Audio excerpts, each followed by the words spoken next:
జై శ్రీరామ్. మీరు కూడా తప్పకుండా జై శ్రీరామ్ అని కామెంట్ చేయడం మర్చిపోకండి. అలాగే ఈ వీడియో అలాగే చూస్తూ వింటూ గబగబా మీ మిద్దె మీదకి వచ్చేసి చంద్రయ్య దర్శనం చేసుకోండి. ఈరోజు ఎవరైతే చంద్రుడి దర్శనాన్ని చేసుకుంటున్నారో సాక్షాత్తు శ్రీరామచంద్రమూర్తి వారి దర్శనం జరుగుతున్నట్టే. ఎందుకో తెలుసా? అద్భుత ఘడియలండి.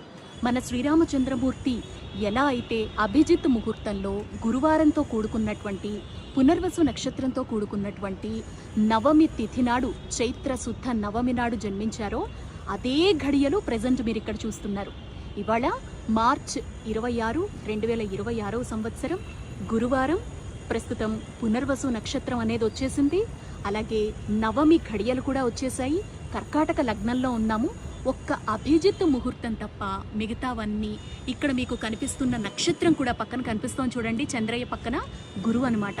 సో గురువుతో కూడుకున్నటువంటి చంద్రుడు, సూర్యచంద్ర